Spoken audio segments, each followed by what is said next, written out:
Hockey fans for about a week now, but I think most folks are now in agreement. We have the 4 playoff teams in the Scotiabank North, right? Like, we're there. After another busy night in the Great White North, when all was said and done, Toronto, Edmonton won. Winnipeg and Montreal picked up points. Calgary did not. Again, yet another must-win in Cowtown, another letdown. This time 5-3 to mighty Jack Campbell and the Toronto Maple Leafs, who swept the mini 2-game series in Calgary.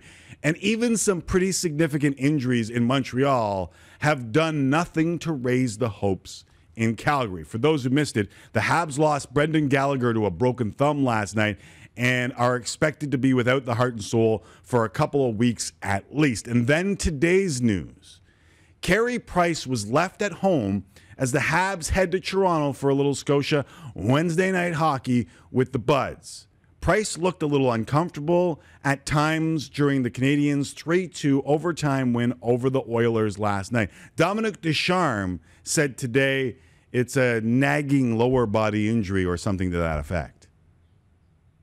It's something that has been carrying on for a little bit of time, and we just want to make sure he can take care of it and come back and being 100%.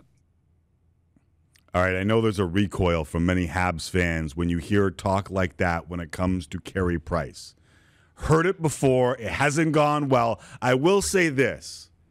Losing Price and Gallagher on the same day a couple years ago would have been absolutely decimating to the Canadiens. But Marc Bergevin has gathered enough depth that Jake Allen and company should be able to hold this down, especially with Calgary and Vancouver 8 points back. Montreal has 2 games in hand on the Canucks. And listen, coming back from COVID will not be easy for the Canucks. We have seen that around the sports world enough to understand it.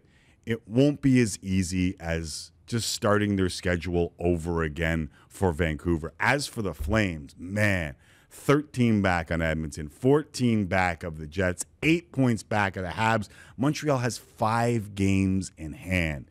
This thing might be over in Calgary in more ways than one. The season and the core as we know it. I don't know if it happens at this deadline or in the offseason, but it feels like I would have even money on Johnny Gaudreau being in Philly or Calgary or anywhere else to start next season. And the focus would kind of sort of turn to Sean Monahan as well. Or so Eric Francis wrote last night. Gaudreau and Monahan have combined for 4 goals since the Jolly Rancher arrived in Calgary.